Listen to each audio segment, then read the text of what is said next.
Welcome to Powerful Women Rising, a podcast for female entrepreneurs ready to do business their way. Grab your coffee and join host Melissa Snow, business relationship strategist and founder of the Powerful Women Rising community, as she interviews industry experts and shares insights on strategy, marketing, mindset, and more. Here, you'll find the tools, strategies, and inspiration you need to feel empowered, take bold action in your business, and keep rising. Good morning. Welcome back to another episode of the Powerful Women Rising podcast. I'm your host, Melissa Snow. Maybe I should stop saying good morning because you probably don't listen to this always in the morning. Maybe I should say good afternoon and welcome to your treadmill. Maybe I should say good evening and welcome to your dog walk. I don't know when you guys listen to this podcast, but wherever you are, whenever it is, I hope that you are having a great day, and I love that you are sharing a small piece of it with me. We have a great episode today. This is an interview that I did with my dear friend, Lizzy Moffett. I met her years ago through a networking group, and she's going to tell you the story about that and about how our friendship evolved from there. And it's just been so fun to watch her come from the beginning of her business where she wasn't really sure what she was doing or if it was going to work. And she's really just blossomed into this incredible business owner who is so much more confident and sure of herself and successful and amazing. Like, she's always been amazing, but it's just been super fun to watch her journey. And now to have things come full circle and have her as a guest on my podcast is really super fun. And Lizzy actually is a web designer, but she's also a brainstorming enthusiast, she says. She's very passionate about helping small business owners bring fresh ideas to life. She has a background in teaching and a natural knack for creative problem solving, which I think is required to be a teacher. And she also loves guiding her clients to think outside of the box. Lizzy says that she is here to make problem solving not just effective, but genuinely fun and freeing. This is a really fun interview where we talk about brainstorming and ways to do it that you probably have not heard about before, and really how powerful brainstorming can be in these different ways to help you get unstuck, help you when you feel like you have reached a dead end, when you feel like you have tried everything you could possibly try and nothing has worked, when you're not really sure whether to go with option A or option B. All of the strategies and the tips that Lizzy shares in this interview are really going to help you get unstuck in those moments, to see beyond the obvious, to look in that gray area and be able to make confident choices without as much second guessing and self-doubt. So I am super excited to share this interview with you. I hope that you will connect with Lizzy, connect with me over on Instagram. Tell us what you thought about the interview, what you took from it. If you used any of these strategies and how they helped you, we would love to hear about it.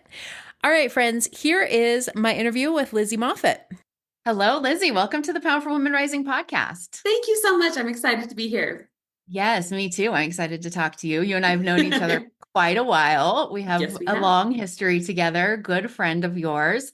I love our friendship story because we didn't even know each other. And I was like, hey, you want to go to this thing and then this other thing and spend like 14 hours together? And you were like, sure. And we did. and we still love each other at the end. We love each other more. Exactly. And I met people that day that have ended up being in my life also. So you just opened up a whole world for me. Yeah. I love that. The power of networking, right? Absolutely. Okay. So let's dive in today. Before we get started, tell everybody a little bit about you and about what you do. Okay.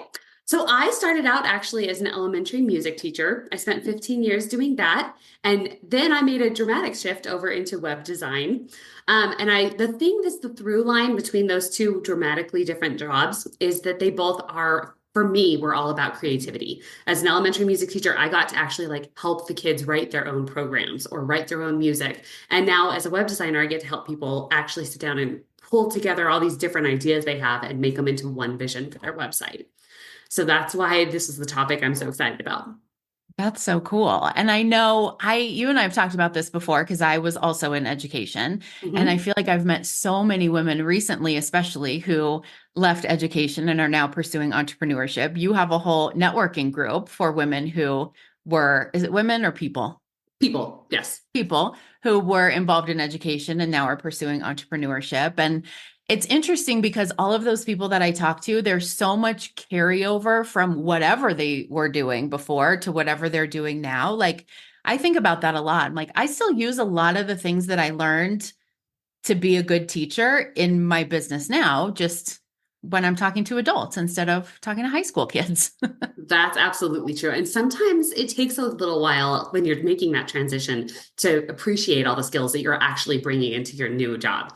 That Yeah. there's some rejigging your brain that has to happen. Yes, absolutely. Okay, so today we are talking about brainstorming. We're talking about ways to brainstorm to help yourself when you're feeling stuck, to get out of that space of like, I've tried everything that there is possible to try. None of it has worked. And so now where do I go from here? And I know that you've used a lot of these skills and strategies in your own business and to help the people that you're working with. So tell me a little bit about how brainstorming has shown up in your business, how it's helped you, how it's helped your clients. Awesome.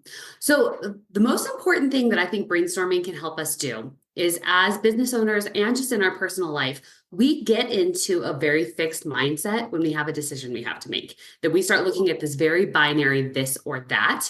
And we forget to even stop and think, like, could there be a third option that I haven't been looking for? That's one thing I'm going to give my dad a shout out because he deserves it. Growing up, if I asked my dad, should I do this or this option, he would always make me come up with a third option before he would even weigh in. And that way of thinking has really carried over my whole life. So I think the first thing as business owners that we need to do is acknowledge the fact that we're probably seeing limited options even though there's more available to us. So that's part of what I wanted to bring in strategies for, is to help us find those other options. Yeah, absolutely. And I think that I talk about this a lot on the podcast is that we see all of these business coaches and experts and books and all of these things that are like, here's the way to do it. And we're like, oh, okay, that's the way to do it. So we do it that way and then it doesn't work. And we're like, okay, but that's the way that was supposed to work. So now what? Right, right.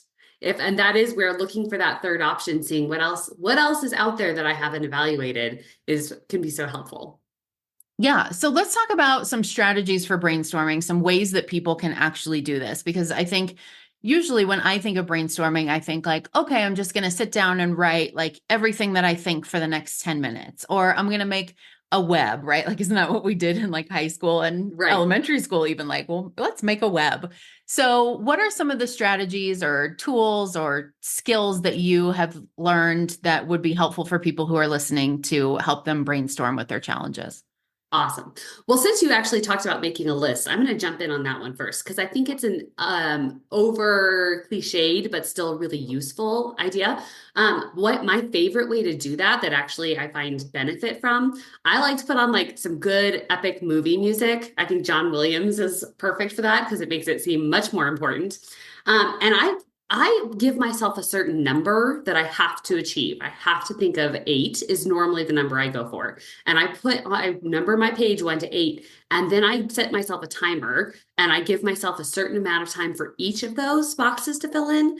And for me, I find that the low-hanging fruit gets put on the paper really easily and quickly. But the farther I go, the more I have to actually take like disconnected ideas and combine them. And by number 8, I start finding the magic. So I think actually going back to that, but revisiting how you do it and making it kind of a game for yourself can actually still be a really good strategy. And do you recommend listing like everything we can think of, or is this, and then later we think like, okay, maybe number 4 actually isn't really feasible? Or are we only listing 8 that we're like, yeah, this is actually a good idea and might be doable? Absolutely list everything. List the silly ideas too. Give your brain that moment of play to think about that silly idea that doesn't make any sense, but enjoy that moment of coming up with it. And it might spur the next great idea. So all of the ideas are valid. Yeah, absolutely. Okay. So list 8 options or however many options we want, but it Yep. needs to be more than like 2 or 3 because the 2 or That's 3 are like the first 2 exactly. or 3 that you think of. And then you have to really push your brain for the other ones. That's exactly it. That's the key. Yes. Okay. What Okay. else? All right. So another thing that we do is that when we are faced with a decision, we often impose a deadline on ourselves that's coming out of nowhere. We just say, I have to make this decision before I leave my computer, or I have to decide before I pick up the kids.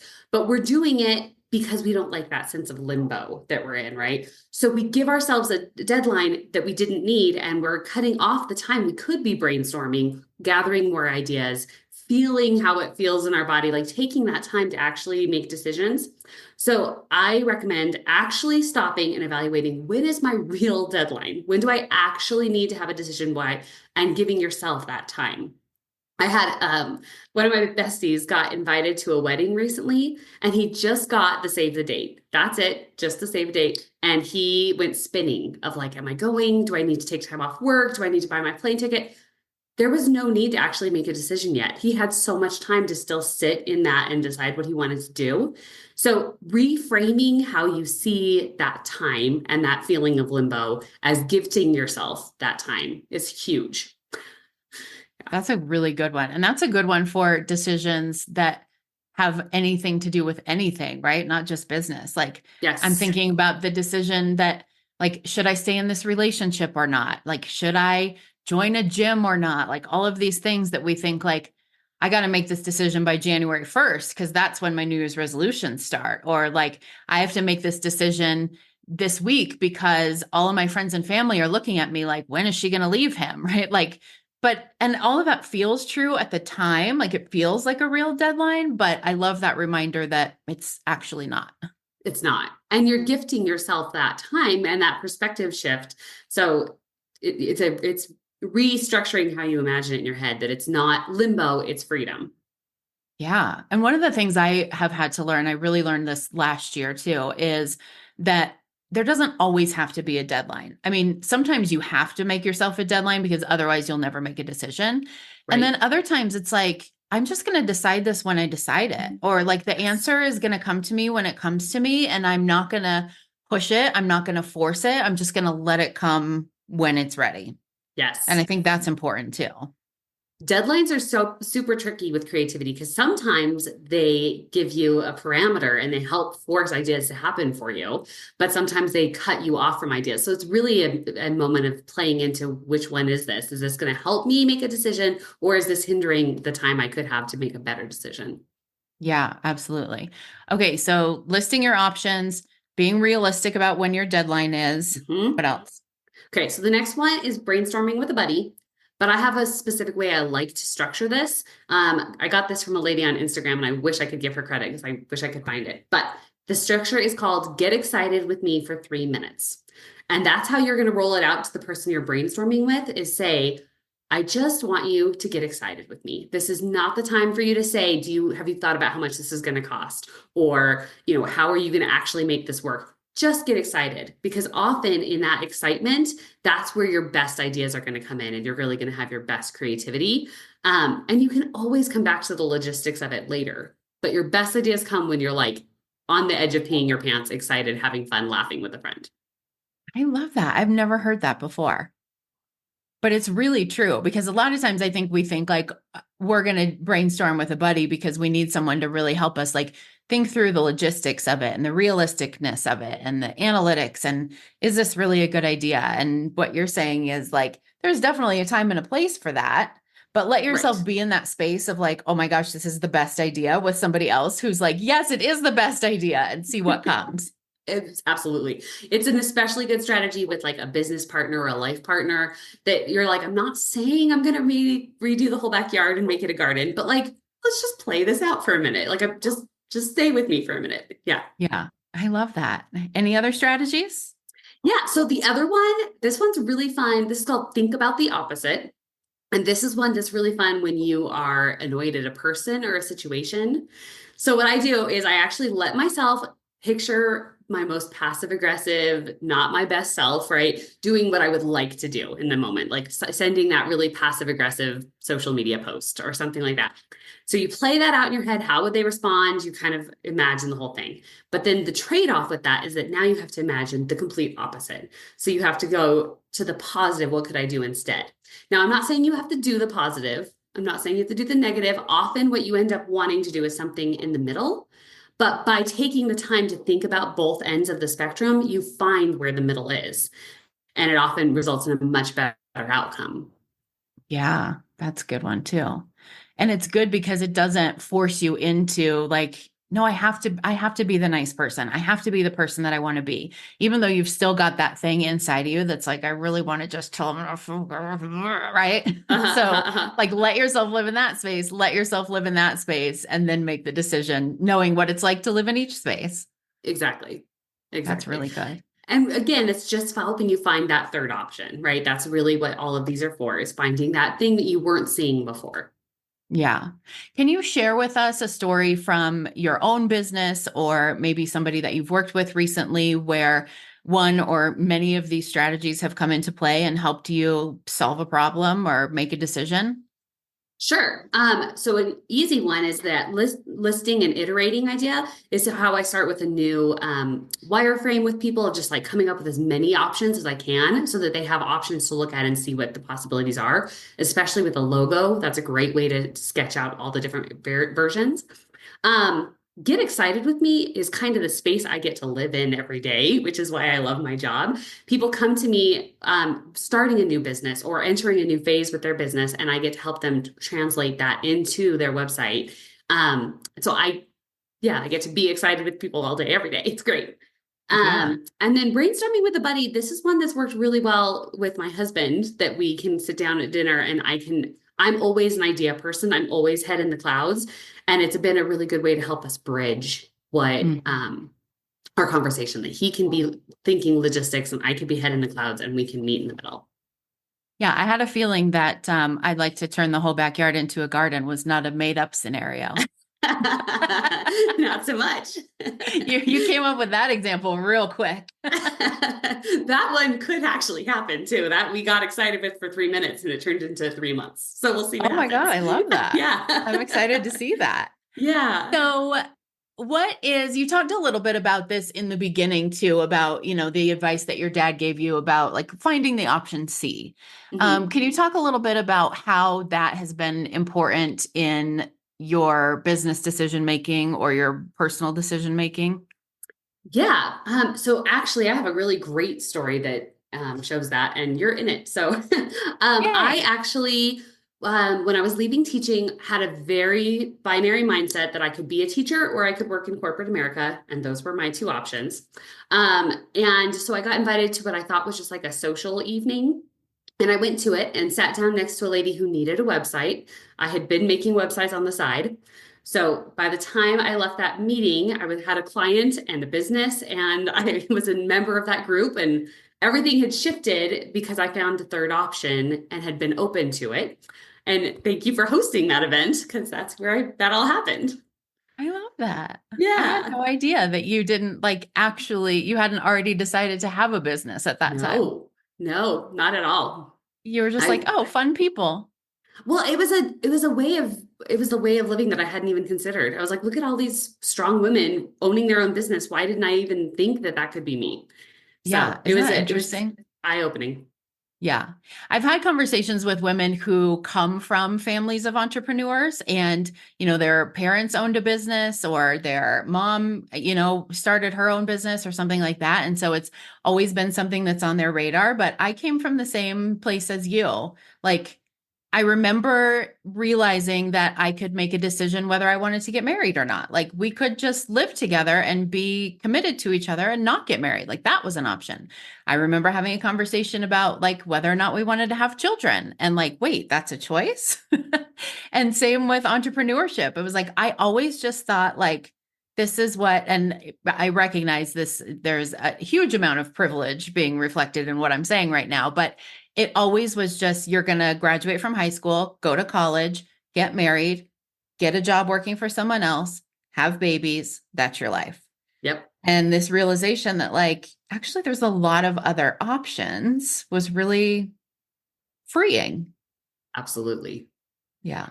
And looking at both of our lives through the perspective of this talk, I think it's funny how often we both chose option C, right? Looking at it that way, we've lived this creative life that we're talking about. Yeah, absolutely. All right. Anything that we haven't touched on? I mean, I know this is a big topic, so there's probably a lot we haven't touched on, but anything that I haven't asked you about that you really want to share when it comes to brainstorming or thinking outside the box to help you make decisions or get unstuck? Absolutely. So the last thing I was really felt strongly I wanted to share is reminding people that we often think of the word creativity and brainstorming for like artists and poets, and we give it to others and don't claim it for ourselves, when really all of us are making creative decisions all day.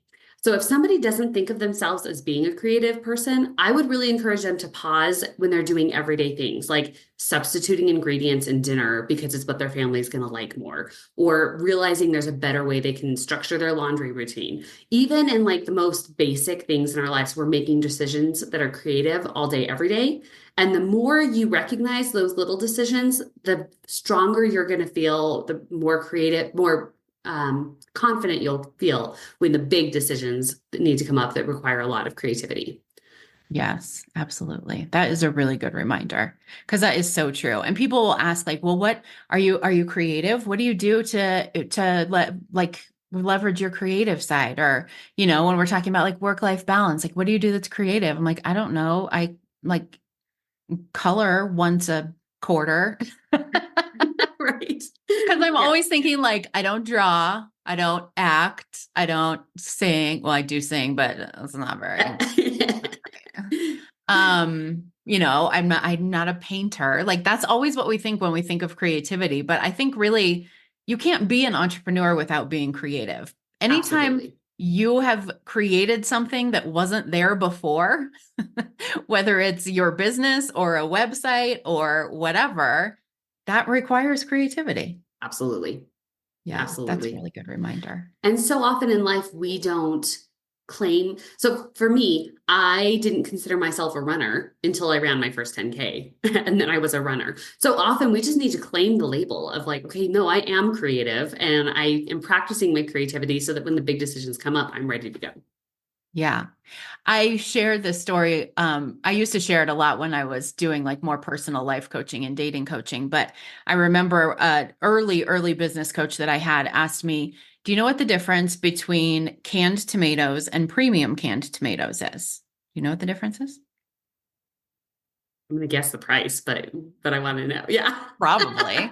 Yeah. And also, someone decided to make a label calling them premium canned tomatoes. Like, Oh, yeah. that's it.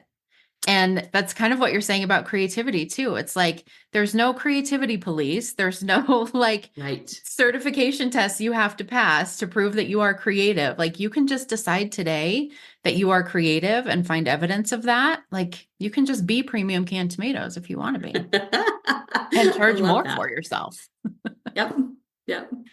That's awesome. Okay, so if people want to learn more about what you do, I've seen some of the websites that you've built that are beautiful and amazing, or they just want to connect with you because you're awesome. What's the best way for them to do that? Thank you. Well, it's no surprise. I'm a web designer. My favorite way to be contacted is on my website. I would love it if you would link that for me in the button down below. But I'm also going to list a whole bunch of my favorite creativity resources. So if you're just looking for a place for like good books to get you thinking, favorite games that I play, like I'm just going to list those there also. Awesome. That's great. And tell us about your networking group as well, because I've been sharing Oh, that with a lot of people recently too. I really appreciate that. So it's called Educator to Entrepreneur, but we shorten it to E2E with the number two, networking.com. And it's meant for people who are transitioning out of being a teacher into entrepreneurship in any way that looks. That can mean I taught karate and now I'm selling Mary Kay. We are not exclusive. We're open to everyone.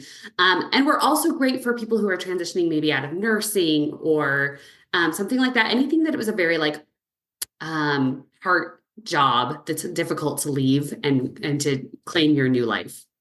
Yeah, I love that. I've been to a couple of your meetings. One of the things that I loved was having the opportunity to talk about teacher stuff. Like I haven't talked about those stories or those things in a long time, and being with people who can relate to that was very nice. Yes. I found myself in a networking group. The origin story of this is I was in a group that happened to be in a breakout room with all former teachers. And the discussion topic in that room was finances. And we realized all of us had earned our first year teacher salary the first year of our business. And I was like, there's so much to unpack when we make that transition. And I was like, there's nowhere to do that. So that's the purpose of this group, is just to really celebrate what we accomplished as teachers, that we're not negative on teaching, but also how do we use what we learned in our new life in entrepreneurship. Yeah, absolutely. It's a brilliant idea and it's a great group. So anybody who's Thank listening you. that wants to check that out, I will put the link for that in the show notes as well. I would appreciate it. Yes. Thank you so much for this interview, Lizzy. These are great ideas for us to use because Lord knows we all have moments of entrepreneurship where we feel stuck, we feel confused, we feel overwhelmed, we have a decision to make, we don't know what the quote unquote right decision is. So these are some really good, like practical tips and strategies and things we can try. So I appreciate you. Oh, I'm so glad. Thank you so much. That's a wrap on this week's episode of Powerful Women Rising. Thanks for hanging out with us. If you love the podcast, make sure to subscribe, share it with a friend, write a review, or buy us a coffee. Your support helps more women like you step into their power and grow their businesses in a way that feels real and true to them. Want to keep the party going? Check out the show notes for details on our next virtual speed networking event, or join us in the Powerful Women Rising community. Until next time, remember that building a business your way is the best way.